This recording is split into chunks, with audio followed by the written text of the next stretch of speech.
So a few weeks ago, Cyber dropped their highly anticipated 5.0 update.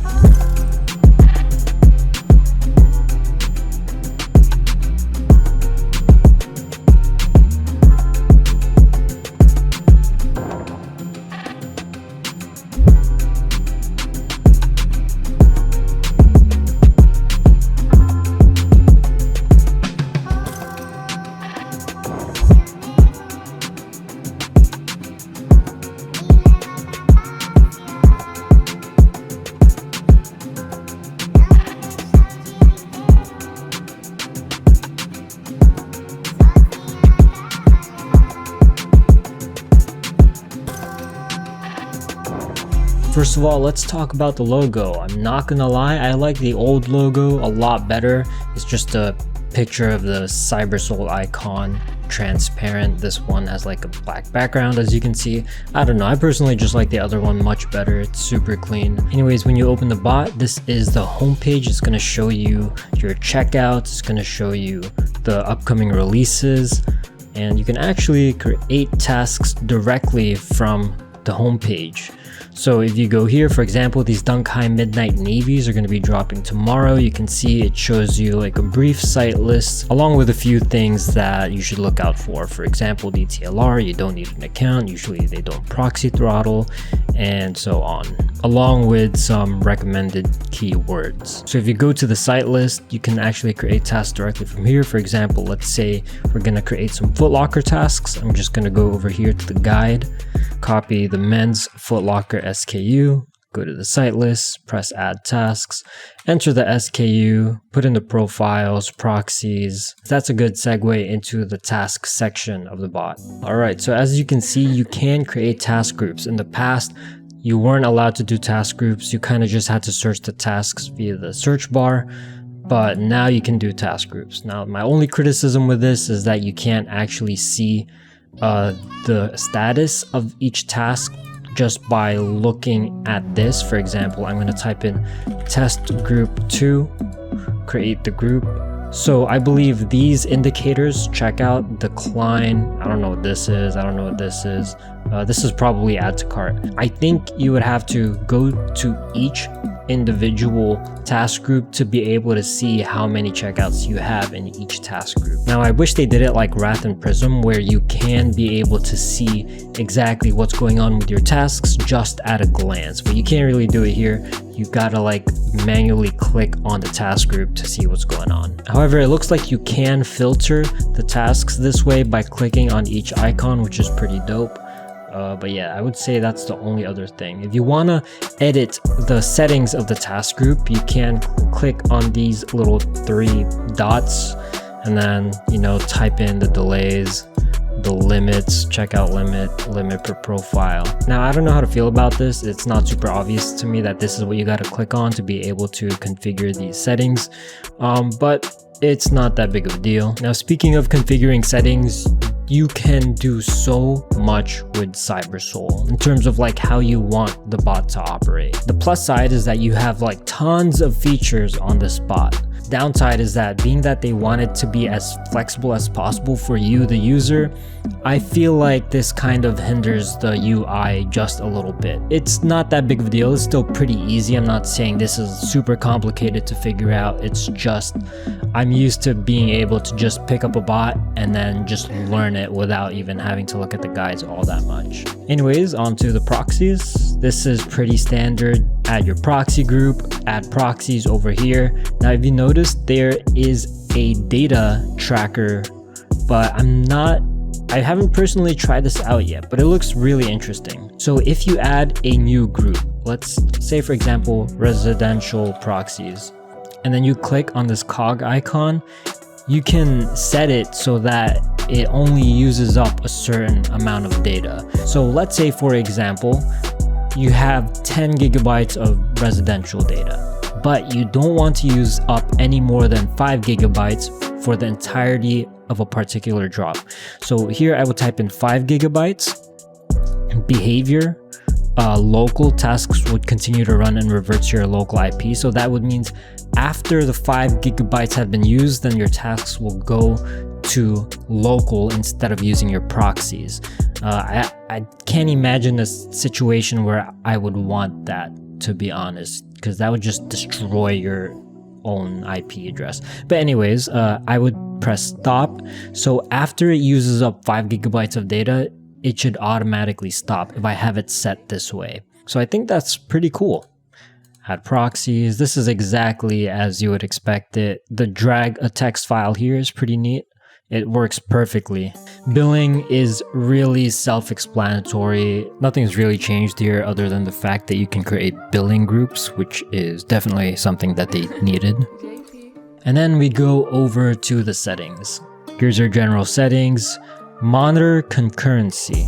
Okay, this is something that I actually got to go back to the tasks tab for. This is one of the many features that they added. You can choose how each task monitors for products. So I'm going to go ahead and create some test tasks.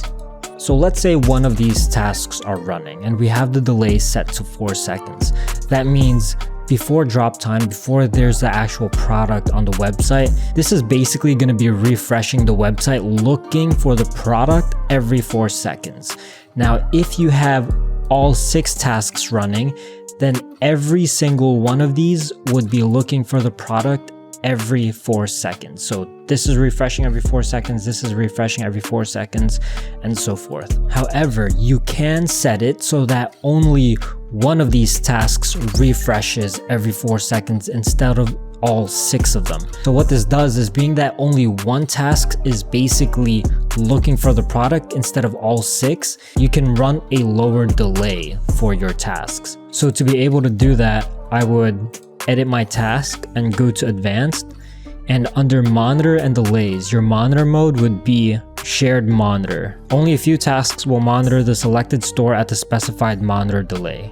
The products found will then be shared across all tasks.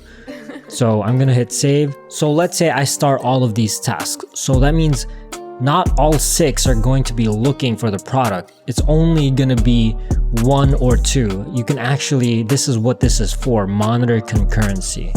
So if I set this to 1, that means only one of the tasks will be monitoring. So I can set my delay lower, and once that task picks up the product, then it's basically gonna share that information with all the other tasks, and then the other tasks will try to check out as well.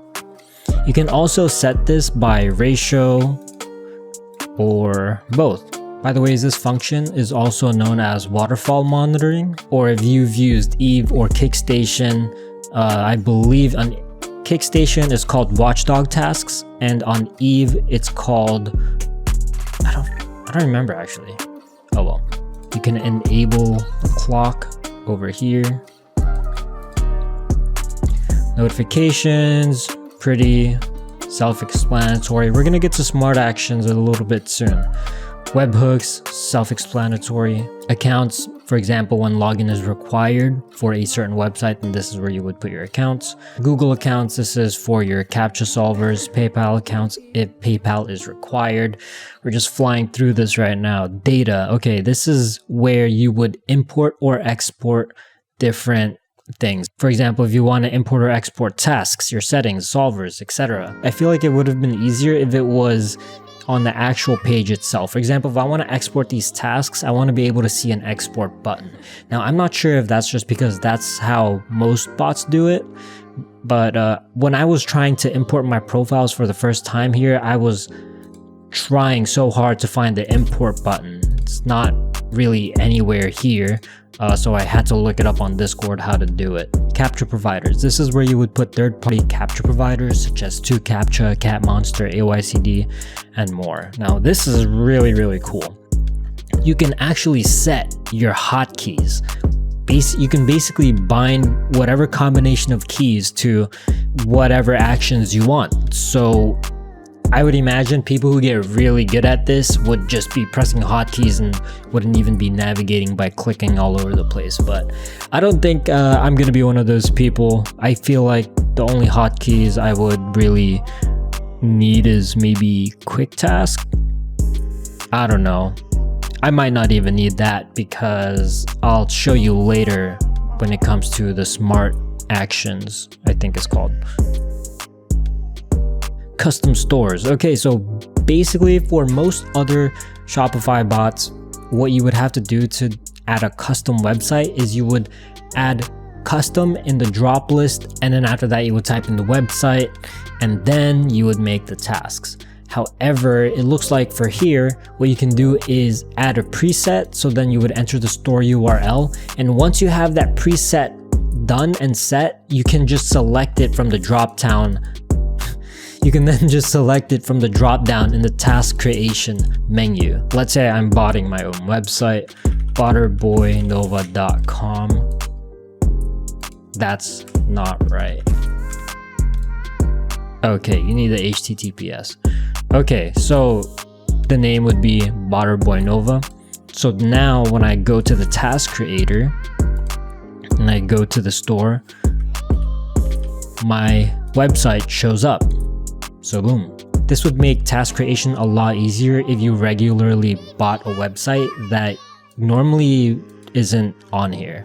Going back to the settings, shipping rate, the description on how this works is right here. For people who are brand new to botting, unfortunately, I'm not going to be explaining what shipping rates does. You'd have to ask your cook group. All right, now for the highlights of this update, we got to click on this radar looking thing. Boom. Smart actions. Okay, so here we have an in-bot monitor. This is very, very similar to what Nike ShoeBot did, except with way more flexibility. I'll show you what I mean. So we can head on over to Smart Actions and hit New Action, and basically we can get the bot to do whatever we want upon picking up a product that we potentially want. In Nike ShoeBot, what you were able to do is for Shopify, you're able to monitor 24/7 whatever products you want. And if it pops up, it would automatically create tasks and automatically try to check out that product. However, this is taking it to a totally new level. Because not only can you do it for Shopify, you can do it for Footsites and Supreme as well. So for example, product monitor triggers when the in-bot monitor detects a new product or restock. So we can click on this and then we can select the filter. Now this level of flexibility is crazy. As of right now, I haven't 100% figured this out. So if I'm probably gonna be explaining something wrong in this particular section, if I am, just correct me in the comments down below. But anyways, so let's say I only want my bot to take an action when something hype drops on DSM. Store name contains DSM. Keep in mind though that this will also trigger DSM Japan, DSM Singapore, DSML, and DSM New York. So it's just an example. And then new action, create a task group name, let's say shock drop. Basically the way I have it set up here is if DSM drops anything, then it will automatically create a task group. I don't have it set up so that it creates tasks. I don't have it set up so that it starts tasks. You have to configure that all by yourself in the bot. Here are some of the triggers that you can configure. Here are some of, oh yeah, we went over the variables. So yeah, you can create as many filters as you want, even like negative keyword filters. So for example, if I don't want it to go on Kith, well, in theory it shouldn't, because I have continue if the store name contains DSM. But in theory, like if I delete this and I want it to monitor for every Shopify website except for Kith, I can have it set like this. All right, and as far as the actions, here are some of the actions that you can have it do. Now this is interesting. You can actually make it so that it closes the bot if the monitor finds something that you want. I'm not sure why you would want to do that, but hey, it's just, I don't know. If you ever have a need to close the bot, if something drops, be my guest. Not gonna lie, I don't know how to set up the quick tasks on this yet. I haven't really looked that far into it, but I would imagine that this smart action function for Cyber is absolutely lethal for shock drops. So if I want to save this, I would press save smart action, and then after that it's going to show up under your smart action, and then you can disable it and enable it as you please, and you can create as many as you want basically. One very important thing that I forgot to mention is the renewal fee. It is £50 a month. Since I live in the USA, after foreign transaction fees, keeping this bot would cost me over $70 a month. For people that have tight reselling budgets, this is quite an expensive renewal fee for a bot. But if the bot works really well for all of the websites it supports, I'd say the $70 a month price wouldn't matter all that much. Also, for the longest time, only until this big update, they had a criminally cheap renewal price relative to how much money the bot can make for you, and also relative to how good their team is. Even back when they were the undisputed #1 bot, their renewal price being so cheap almost didn't make sense. But moving forward, the biggest challenge for Cyber would be competing against what I like to call specialist bots. These are bots that basically dedicate almost all of their resources into only 2 to 3 platforms, resulting in them being disgustingly consistent on the websites they support. On the other hand, Cyber supports a crazy amount of platforms, including European websites such as Off-White, SlamJam, and EU Footsites, all of which, by the way, work pretty well to my knowledge. That being said, however, I do believe that they have some of the most talented developers in the scene. Becoming the king of every website that the bot supports will be a challenging task, but they have done it before and hopefully they can do it again. Anyways, tomorrow we do have these Dunk Midnight Navies dropping. Now this should be a difficult drop, being that the stock numbers are around 2.5k, which is not a lot at all. The only platform that we're going to be testing this on for now is going to be Footsites, and we're going to be running it alongside another bot that recently had a massive overhaul, which is Project Destroyer 4.0. So we're going to be running this, and we're going to be running Project Destroyer 4.0 for this fairly difficult drop. Let's see how it performs.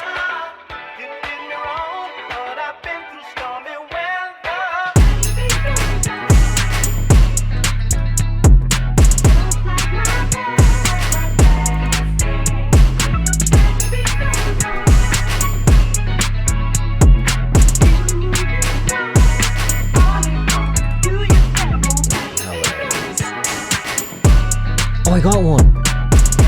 2. Project Destroyer. What the heck?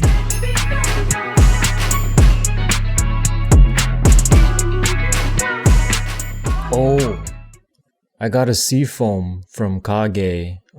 These Seafoams dropped on Finish Line. I just set up last second, but yeah, dope.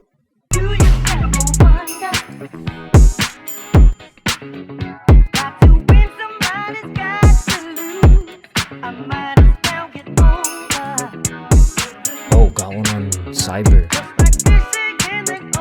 Another one on Cyber.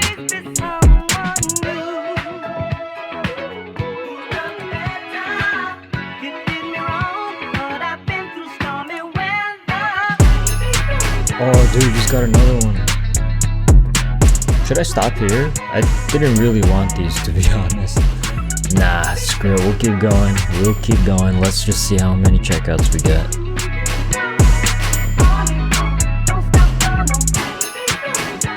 Another one, boy. What? How am I solving -1 captures? They're just that good. Cyber's just on another level.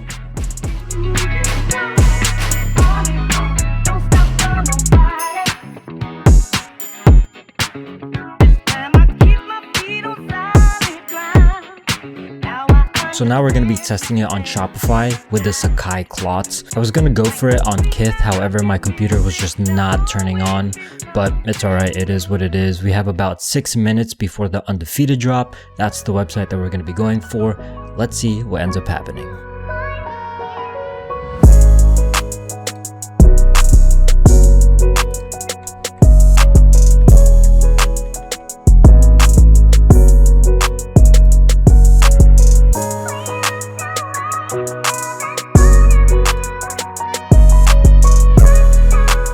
What the heck?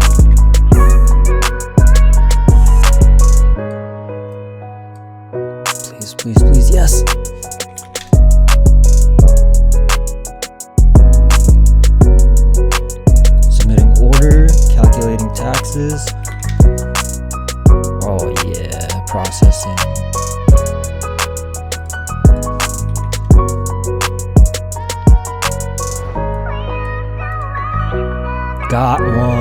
Let's go. This one got re-queued. It's alright. Another one processing. Come on, come on, come on. Come on. Let's go. Got another one.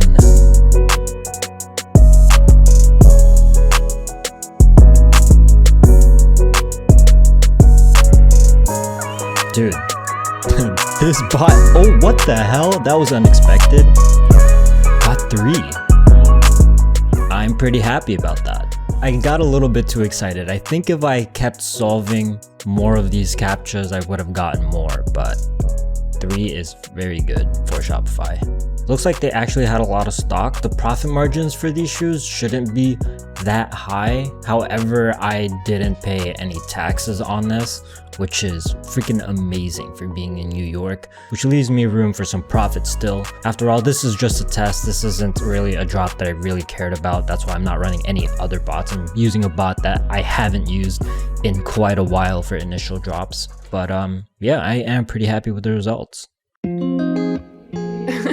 Alright, so my first impressions using the bot for the first time, honestly pretty good. I am especially surprised about the performance on Footsites because I know that was a drop that some people were struggling with. However, it looked like the cyber users honestly didn't have too much of an issue. For Shopify, it's a bit harder to tell being that this drop was actually pretty easy, but the important part is that we know it at least works. So am I gonna start actually using this bot in the future? I think I will give it a try for the next few Footsite releases. The only drop that I really wanted to test and I couldn't really test it on is Yeezy supply. Even before their 5.0 update, I've heard that their Yeezy supply was pretty decent, nothing spectacular, but we'll see. For the next few months, we're gonna see how consistent they become for all of the platforms that they support. Do you guys think they can make it back to the top, make it back to #1 undisputed best bot in the scene? All I know is that it's going to be really tough, but let me know what you guys think in the comments below. Hope you enjoyed.